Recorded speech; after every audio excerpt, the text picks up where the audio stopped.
मुसलमान खिलाड़ी मोहम्मद शामी को मुसलमान होने की सज़ा मिल गई। भारत में किसी भी मुसलमान का रहना मुश्किल कर देने वाले नरेंद्र मोदी ने आखिर अपना मफलूज चेहरा एक बार फिर दिखा दिया।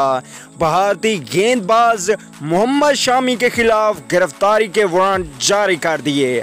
आइए आपको बताते हैं कि किस वजह से उनके खिलाफ गिरफ्तारी के वारंट जारी किए गए।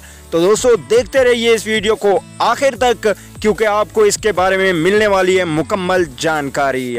उससे पहले अगर चैनल को सब्सक्राइब नहीं किया तो बराए मेहरबानी चैनल को सब्सक्राइब करके साथ में लगे बेल के आइकन को ज़रूर एनेबल कर देना है, ताकि मेरी आने वाली तमाम तर लेटेस्ट न्यूज़ आपको वक्त पर मिलते रहें।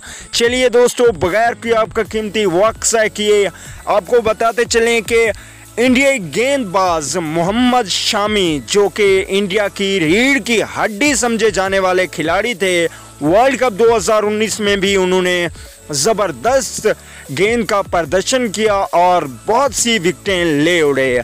तो उसके खिलाफ इंडियन हुकूमत ने वारंट जारी कर दिए हैं। आखिर ऐसी क्या वजह बनी कि उनके खिलाफ गिरफ्तारी के वारंट जारी किए गए? उसकी छोटी सी वजह कि उसकी बीवी का ये इल्ज़ाम है कि वो दूसरी लड़कियों के साथ नाजायज़ ताल्लुक़ रखते हैं और उनके साथ बहुत ज़्यादा जुल्म करते हैं। ना ही इस चीज़ का कोई सबूत है और ना ही कोई लेना देना मोहम्मद शामी का। मोहम्मद शामी को अगर मिल रही है किसी चीज़ की सज़ा तो वो है मुसलमान होने की। इंडिया ये चाहता है कि कोई भी मुसलमान खिलाड़ी इंडिया टीम क्या इंडिया में भी मौजूद ना हो, इसलिए मोहम्मद शामी पर भी इतना बड़ा इल्ज़ाम लगाकर उनको भी कैद बंद किया जा रहा है। दोस्तों वीडियो अच्छी लगे तो लाइक कर दें। अगली वीडियो तक के लिए इजाज़त दीजिए। अल्लाह निगहबान।